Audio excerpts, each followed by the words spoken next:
Welcome back to the Resilient Life Hacks podcast. I'm your host, Elizabeth Myers, and my guest with me today is Carey Portell. She is the author of Choosing to Face Life Head On, Healing with Courage, Gratitude, and Attitude. And she has an incredible story of resilience and overcoming a very traumatic accident. So thank you for coming to our show today. Good morning. Thank you so much for having me. Yes, I'm very interested to hear more about your story and the incredible resilience that you've displayed. So, can you take us back to that time and tell us what happened and how you were able to pull through that? Sure. So, 10 years ago, this past December, my middle two children and I were driving into town around 6:20 in the evening when we were hit head on by a drunk driver. And I don't really recall there being four vehicles involved. I thought it was just, us and the impaired driver, but we were the second one in line, but we had the most impact with him. And the impaired driver passed away on impact, and pretty much everybody else was okay except for the ones of us in my car. So my daughters had moderate injuries that they were able to recover in about 6 weeks, but mine were really severe. They ended up being disabling. It took me 4 years total to, I guess, recover to the point that my doctor said, okay, we need to stop for a while. There's really nothing more that we can do right now. Just kind of see how things go. And if you need to come back, go ahead and come back. And of course, I've been back many times. I've had 13 surgeries total, 3 on my pelvis and 10 on my ankles. And those are the 3 worst injuries that caused me that disabling status. Wow, that sounds really scary and painful. And I was recently in a car wreck, not that bad, but my first thought was, I'm so thankful my children weren't with me. So, I mean, the first thought I have, not that I'm not sympathetic to your suffering, but is for your girls. So I'm glad to hear that they were okay after Yes. that. That's got to just be really painful and difficult, I think, to be suffering so much yourself and still want to be mom to your girls. Oh, yes. I struggle with that.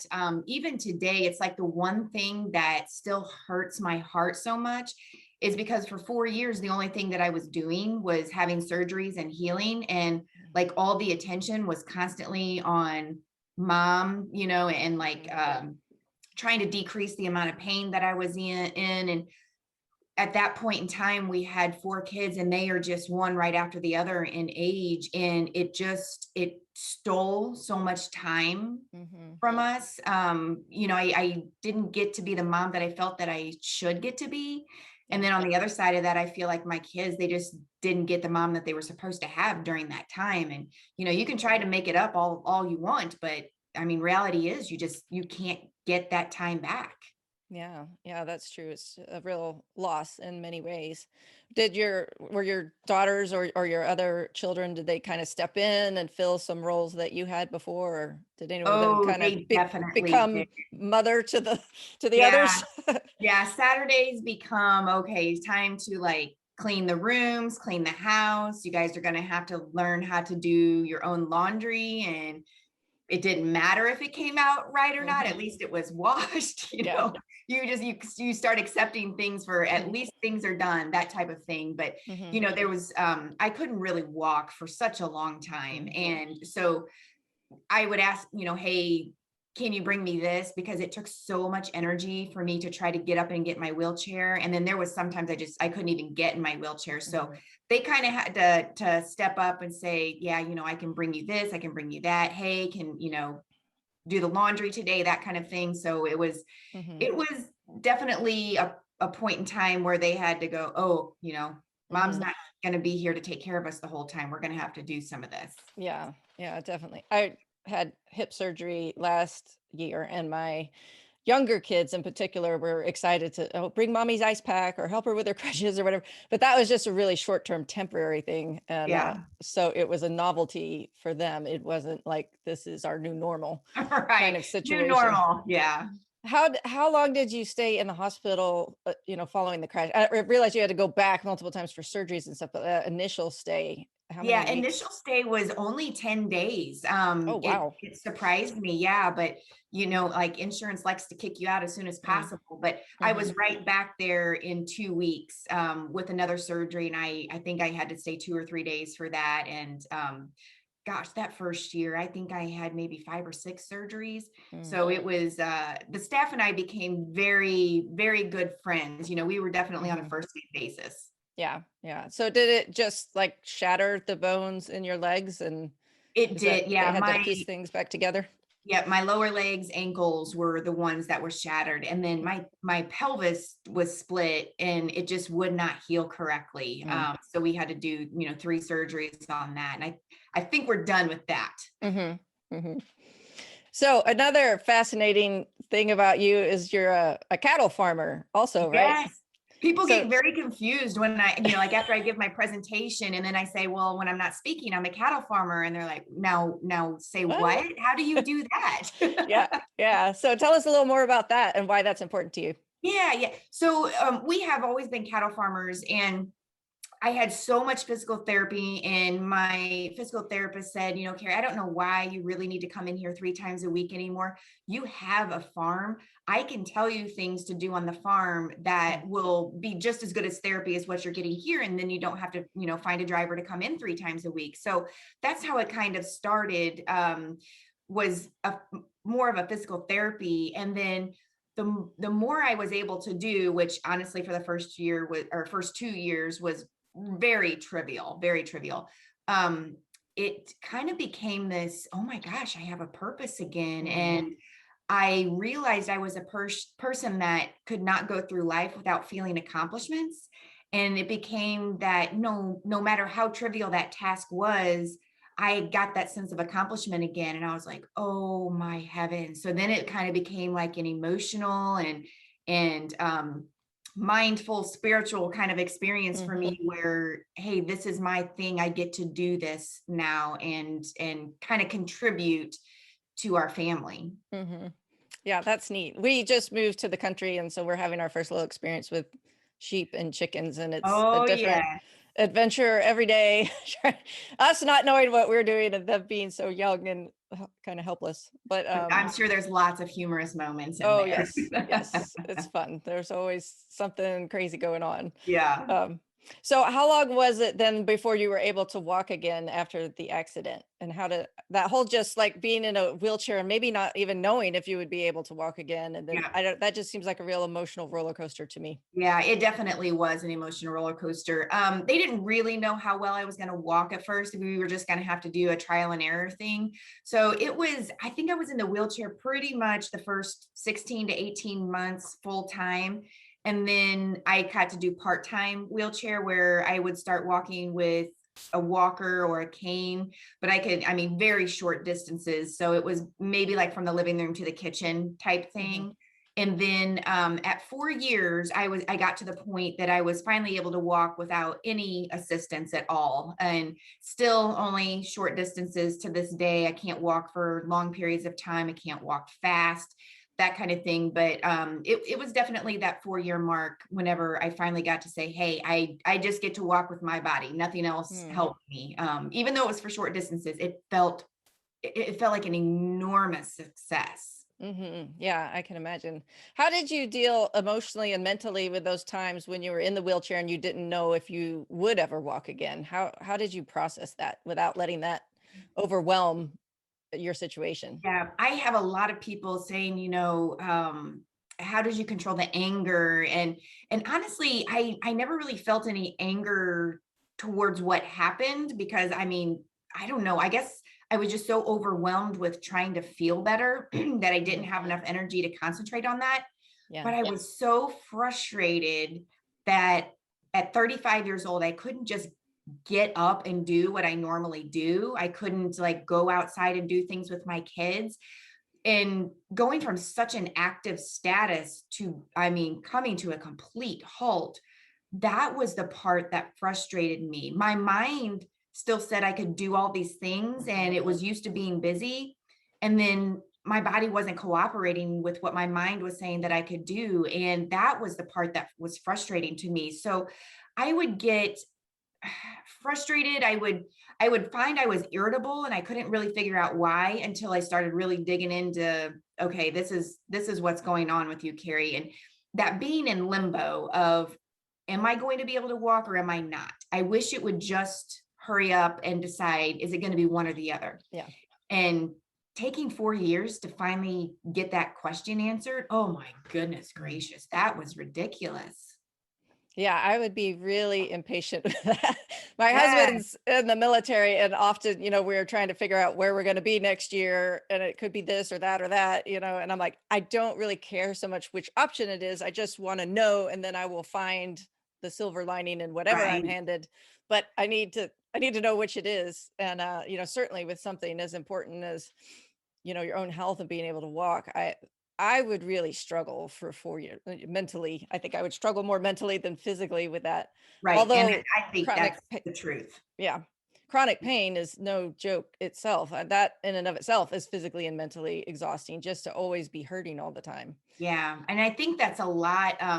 Like people always think about the physical part of it, but man, that mental part of just trying to stay strong all the time, it does wear you out. And Mhm. it's an everyday process when you have chronic pain. So every day that Yeah. you wake up, you're like, oh, okay, today is going to be a good day. I don't Mhm. care what I feel like. It's going to Mhm. be good. How do you cope with, the hurting all the time, with just being in constant pain and all the like you recover from one surgery and then you have to have another, how do you get through the physical part of it? Yeah. Every time I have to have a surgery, it's disheartening because I know it just takes so long to heal and to like you build up to a certain level and you're disappointed that you're going to have to like kind of fall back and work Mhm. yourself back up again. But the chronic pain part, it's almost like my pain tolerance is at a new level now because Mm. since it's always there, that is my normal now. So Yeah. even though I lived 35 years without pain, I can't remember a time when it didn't feel like this. Mm. So like the normal everyday pain just feels normal. It's your new But baseline. whenever, yeah, it's my baseline. So whenever either like activity or weather or something like that, or maybe I have like a nerve flare up, when that comes and it makes it spike is the time whenever I really have to concentrate and coach myself to say, okay, Carey, you're going to get through this. You've been through it a million times already. It will be okay. And you try to do everything possible to at least take the edge off of it so that you can at least do something throughout the day. Yeah. But there are those days where it is so bad that, I just have to text my husband and say, it's leftovers tonight or something like that because Mhm. it's so bad that I can't focus, I can't do anything, and I'm just Mhm. waiting for it to get better tomorrow. Yeah. So do you find things like heating pads or ice packs or essential oils or Yeah, anything? yeah. I feel Do like I've those tried things it help? all. Yeah. Yep, I have it two. does. That's why I'm asking. Yeah, the my arthritis doctor actually told me it's terrible for your skin, but you get in as hot a bath as you can possibly stand. And I've noticed that if I don't get it hot enough, it doesn't work. So it definitely has to be at a certain temperature. That actually helps me the most with my pain. And then I do notice that in the evening times, it's almost like my body can tell the difference about what it needs. I'm like, I Mm. feel like I need ice packs tonight.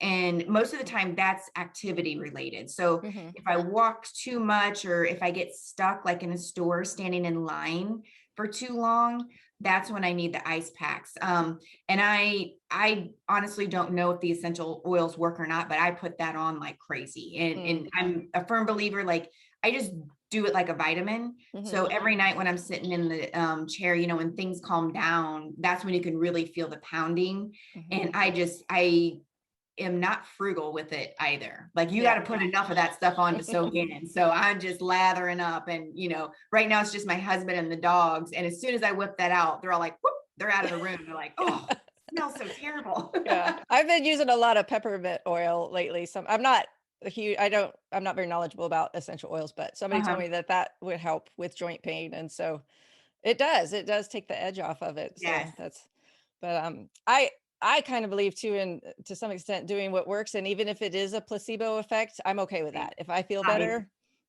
I don't 100% with you. I don't necessarily I like science, but I don't necessarily need a scientific explanation. If it's working and it's not hurting me, then Exactly. then I'll roll with that. So I was watching a clip from an episode, I think that's upcoming for you, and you were saying in that like your ankles don't even move. Is that they're always at the Yeah. same angle? Yep, that's correct. So the final thing to try to decrease my pain was the doctor said the last thing we can do right now is just fuse them. So they're at 90 degrees at all times. And it took a lot of physical therapy to learn how to walk and look normal. Hmm. So if I walk really slow, most people don't even have any idea that I Hmm. have fused ankles. It's just whenever like I don't have great balance, because I don't have that, I can't teeter at all. Like Hmm. if I get to a certain point, it's just I'm going down. Yeah. So there's no bringing me back. Right. So people know, like, if I happen to stumble, it's just part of me having fused ankles. Hmm. Um, if somebody tries to walk too fast and I'm trying to keep up with them, you can definitely tell. But as long as I keep it at a slow gait, I mean, I do really well with it. Hmm. Hmm. That's fascinating, because you would think that would be like really difficult, if not impossible, to walk that way. But obviously, you do it quite well. Yes. And let me tell you, I was terrified because I was, of course, started searching YouTube and seeing how Mhm. people walk. Some people walk great, and other people, I was like, oh my gosh, I Mhm. can't walk for that the rest of my life. There's Yeah. no way. Because, you start limping on both sides, and then it starts causing hip problems and Yeah. all this other stuff. And I thought, oh gosh, I got enough Mhm. problems right now. Yeah, because everything's all connected. Yep. Did Yep. you wrestle a lot with forgiving the person that hit you head on? That is a big part of what I like to talk about. And somewhere around that 3-month mark, it just came to me like I wasn't angry at him. And again, I think it was because I was so overwhelmed with everything else that I didn't have time and the energy to give to that. But I have a very significant moment 3 months into my recovery where it just came to me and I said, I am so sorry that you died. And Mhm. I don't understand why you did and I didn't. And I struggled with that a lot. And I didn't understand what that feeling was. But when I researched it, it's called survivor's guilt. Mhm. And I just wanted to find this peace. Like I was so tired of all this chaos going around in my chest and my mind. And it just came to me. And I said out loud in my living room, I'm like, I forgive you. I know you Mhm. didn't do this on purpose. I know it was not your intention to hurt me. And I forgive you. And at that moment, like this heaviness, just this thing fell away from my chest. And I was like, okay, I'm done with that. Mm. Like, I don't even have to worry about that part anymore because it just left. Mhm. I really like something you touched on earlier when we were on a similar subject. You were saying that you just didn't have the energy to give to hanging on to negative mental places, because at some point you were just trying to survive and just get through the day. And I think even if we're not in that desperate of a survival situation, holding grudges or being angry or upset about things that are beyond our control is really just an energy draining thing. And I've realized Yeah. that myself. Sometimes I'm not necessarily in survival mode, but something's bothering me and I just go, you know what, I don't want to waste my energy on that thing anymore. It's not worth it to me. It's not that big of a thing. And I'm not trying to minimize what you went through in any way. I'm just applying to my own life. No, um that's exactly what it felt like. Like I can't even describe in words the amount of pain that I had afterwards. I mean, that entire first year. So it was like, I was in a mode where I was just trying to exist and stay on this earth at one point. And then after that first year, it was like, okay, I feel like I can kind of survive now. Like I feel like I've moved to a different place. So it was, and it's like any negative energy that you have in there, you do just feel like it's exhausting you. And then you start to see that reflect in the people around you. And people, they don't gravitate towards negativity. They're like, Mhm. ooh, I kind of want to stay away. So on my days where I was struggling some, I could see that it was hard on my family, and I would just try to stay quiet because I'm like, there's no good that's going to come out of you trying to like work it out in the open, Mhm. because it usually comes out as attacking, someone, and they didn't have anything to do with this. It wasn't their Mhm. I'm sorry, fault at all. You Mhm. just, you needed to do something with it. Yeah. And I did struggle with that a little bit, because I'm like, I just don't know where to go with all of this that's going on in my chest. Mhm. Were you able to get like counseling or a not disinterested third party, but what's the word? Neutral, Right. Yeah, a I know neutral about you. person to I to did talk. have, I talked to my priest quite a bit, but like 10 years ago, virtual counseling, at least I didn't know about it Mhm. then. I don't think it was really much of a thing. So I didn't actually get to go to a counselor. I wish I would have gotten to go, Mhm. but I couldn't drive for Yeah. so long that it was so hard to get somewhere. And with everybody working or living far away, that was difficult. So what I actually ended up doing was journaling. And I mean, I would just write furiously in my journal. And that's how I ended up getting it all out of me, because I Mhm. knew I could say anything that I wanted to in that journal and it wouldn't hurt anybody's feelings. I just needed to get it out of my chest. So Mhm. that's what I ended up doing. Yeah, that's very powerful. And I think, for you to have that self-awareness and the self-discipline to say, I realize when I'm this way, it hurts my family. I'm not going to do it. That's really quite an accomplishment. Most of us don't have that level of self-awareness. But I think that's a good thing to remember too on the flip side, because a lot of times somebody might react in an irritated way towards us, but it has nothing to do with us. Just like you Yeah. said, they're carrying some other burden that we don't know. And so I think that's just why we need to be gracious towards each other. Just Yeah. with we all need grace. Yeah, we do all need grace. And that I have learned so many lessons from this experience. And that was a huge lesson that I learned, because I would always take offense when somebody would, like, it would come out like as a snappy remark or Mhm. something. And now I just kind of lean back and I'm like, you know what? I didn't have anything to do with me, because I just interacted with this person. So whatever happened before was that, so I'm like, man, people had to have granted me grace so many times where I didn't mean for it to come out like that. I Mhm. was so full of angst or, frustration. And for me, it's been a real growth point. Mhm. Yeah, that's a positive thing I think for us to all keep in mind, whether we're in a rough place or we're dealing with other people who may be, everybody has something going on. Everybody has some backstory or some brokenness, and we Yeah. usually hide it Right. instead of showing it. So I think just being aware that something's there and we need to treat each other gently is helpful. Right. Yeah. And it So, will come back to you. I mean, it always comes back, mhm, and that's what I keep thinking. I don't need repaid. I just need, I feel like I need to pay everything forward is what I'm doing. mhm, So, all mhm, those people who granted me grace at that point, I'm just like paying it forward. yeah. Yeah, and the strength and resiliency and things that you're teaching your children, as they're watching you go through this too, you're paying it forward to the next generation in that way as well.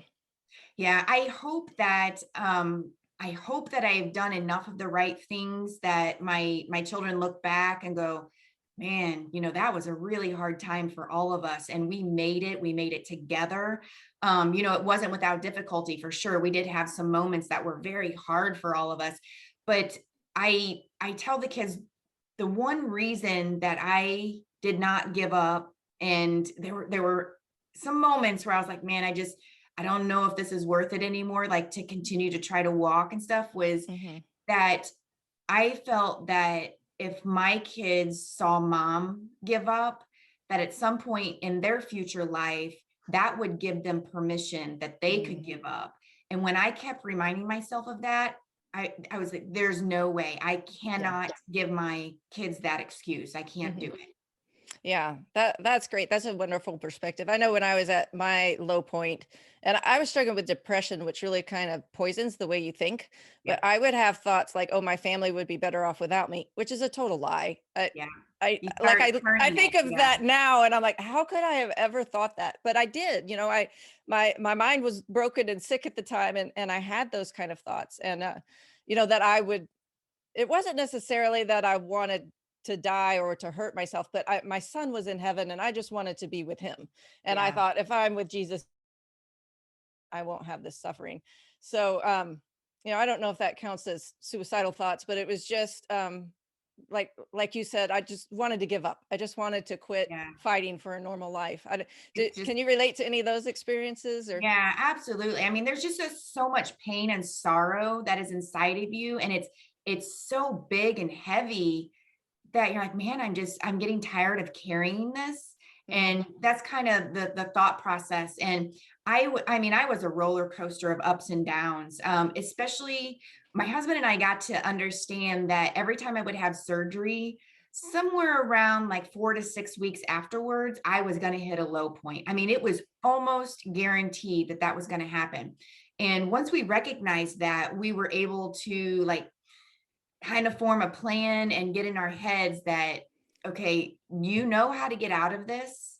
So let's work on this. Let's not let it consume us and try to be proactive. And then, I mean, it may take a while. I mean, there were times where I'm like, I was there for weeks. And then slowly I would start to be able to climb out of that rut. And I'm like, I can breathe again. Oh my gosh, I can breathe again. And still to this day, 10 years later, the only time that I really get like that is if I'm having such a bad flare up that by my fifth or sixth day of that pain that is just unrelenting, I start to feel low. But I Mhm. have to recognize this is why I'm feeling like this, and it will go away. It will Mhm. ease, and you will get to be the person that you were before the last 7 days. Yeah. But it's you have to have a realistic approach, and you have to be your own best motivator. You have to Mhm. be. Mhm. Yeah, and again, just having the awareness, to recognize that and then to know that that happens and to be able to kind of power through that low point and to hope when you don't really feel like hoping. Um, an experience I can relate to is, we have 8 kids, and so I went through labor a lot, but always Yes. when I would get to transition, it's like right near the end, like baby's about to come, but I would just say, I quit. I can't do this. I would get really down, really discouraged and emotional and say, this baby's never going to be born. And, say all kinds of dramatic, non-true things. And, my husband was just very calm and he would just talk me off the edge, and it didn't really even matter to me what he said. He Yeah. just talked to me in a positive way. And he would say outlandish things, but I believed every word of it of like, oh yeah, it's our first Right. baby. And he was like, oh, the baby's going to be born in an hour or something. He didn't have any clue, but it didn't Right. matter to me. It was encouraging at But the it was time. encouraging. And Right. something you just said, when you are in those low moments, everything is dramatic, and Hmm. it doesn't matter what it is. Like it's so dramatic, and you're thinking, that is just the silliest thing to make such Hmm. a big deal out of, but just everything at that point feels big. Yeah, everything feels overwhelming. I Yes. recently used that analogy with my husband, and I can't now remember what was going on in life. Something was chaotic, and I was overreacting to something. And I'm like, it's like I feel like I'm in transition again. I just need you to give me a pep talk. And he's like, oh, okay, that's what when you recognize what's needed, then it's easier to move forward. When you realize that the issue is not Absolutely. really the issue, there's a different issue, and let's deal with But that one. both of you recognizing that is what makes it work. Yeah, yeah, definitely. Or being able to say to the other one, "Hey, this is what's happening," and then they go, "Oh, okay." Yes. Getting that teamwork together, because when we don't recognize that, then we can just get in this downward spiral of Right. And you're clashing. fussing about issues that aren't the real issue, and that's kind of a no-win losing situation. Yes. So, how much of your journal wound up then contributing to your book? All of it. I The mean, whole the thing. whole thing. Yeah. I basically went through the timeline, and before I started speaking, I started blogging because I was terrified of being a public speaker. I didn't want to talk about it out loud, but I also don't like being the center of attention. Mhm. So I thought, well, I can hide behind a blog and do it that way. So I would take my journal entries and I would just make a short blog out of it. And because my community kept saying, Carey, people need to hear the lessons that you're learning. We don't see this part of it. And Mhm. nobody's talking about anything. So people are feeling alone. So that's when Mhm. I started sharing. So then I would take those blog posts and expand on them in my book. And that's what my book came out of. And I only wrote about the first year of my recovery because it was too hard for me to keep going back there. And I was exhausted. And, Yeah. I said, okay, this is it. My first book is only going to be about that first year. And it's Yeah. very short. It's only like 130 pages. So that is basically my book, is my journal. Yeah. Well, that's a lot in 1 year that you went Yeah. through. So I'm sure there's a lot there. I started reading the excerpt on Amazon and I'm like, ooh, this is really good. So I'm going to go buy it and we'll put the link in the show notes and Oh, I hopefully love that. I listeners will go appreciate get that. it too. Again, it's facing life head on, healing with courage, gratitude, and attitude. I like that. Thank you. Um, and then another thing that I read that you're doing is about advocacy for distracted drivers Yeah. or Yeah. against Any distracted kind of driving. distracted driving. Yeah. Yeah. So tell us a little bit more about that. It is, even though I was involved in a drunk driving collision, I advocate against any kind of distracted driving. And it's something that is obviously very close to my heart because everybody else in that car crash that night was doing everything right. Everybody had their seatbelts on. We were all going the speed limit. Nobody was on their phone. And I just feel that it's so easy to stop something like this from happening just by making a simple choice and like, instead of just saying it's not going to happen to me and it's only one time type thing.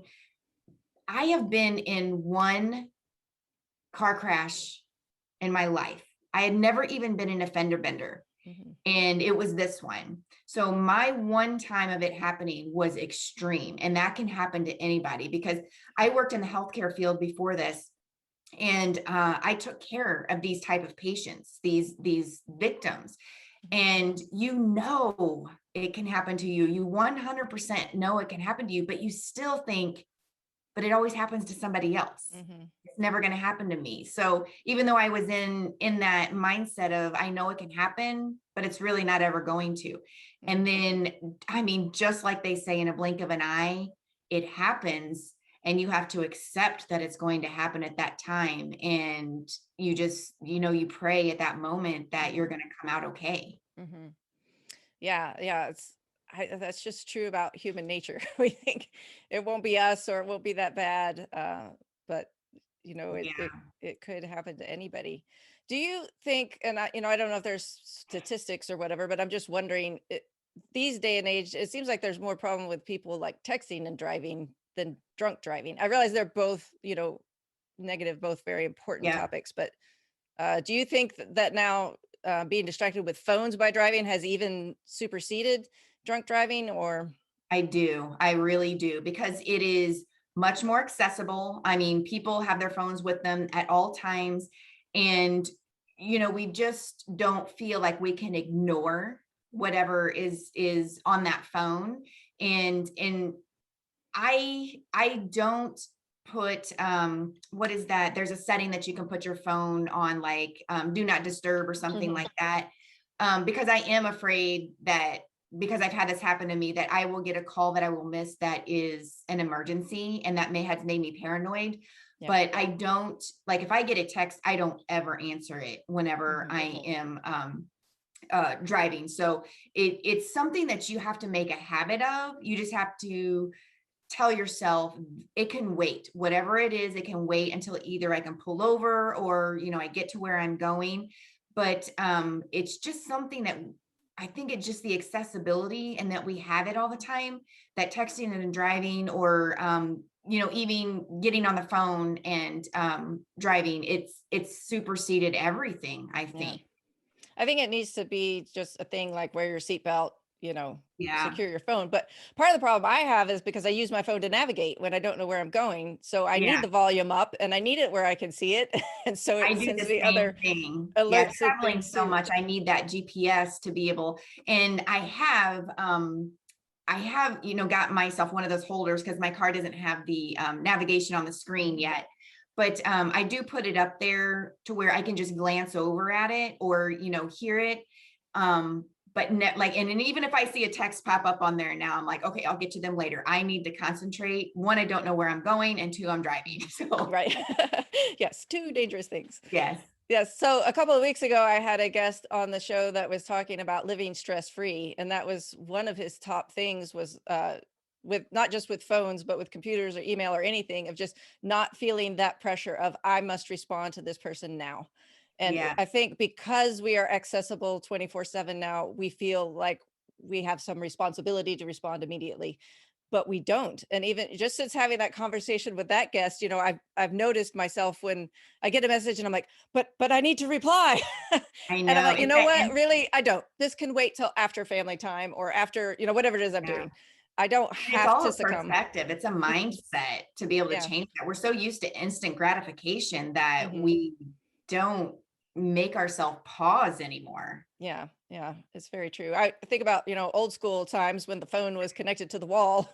If you were away Yeah, from home or you were in the bathroom or whatever, you didn't answer it and right. left a message or they called back and it was fine and the world continued to spin. And it did, didn't it? Yes. Yes. And now it's like, oh no, if I miss a text message, the world's going to crumble. But well, thank you so much for sharing your incredible story with us today. It's very, very powerful and so many different avenues to go with that. And you've shared so much with us that I know will be encouraging to our listeners. Can you tell them where they can find you online and how they can connect with you Yes. further? Yes, absolutely. So my main contact is my website, that is careyportell.com. And then I am on Facebook, just my name, Carey Portell, and it's National Speaker. Instagram is probably my other big one, and it's CP_STY. And that's because my blog is called Stronger Than Yesterday. And Hmm. then I do have a pretty good YouTube following. It's mostly ag over there, but that's probably my third biggest one. Yes. Okay. Excellent. And I will put those links in the show notes for our listeners. And definitely recommend you guys connect with Carey because she has so many more gems to share than we have time to cover right now. But thank you very much for being with us today. This has really blessed me a lot. Thank you. I appreciate you allowing me to share.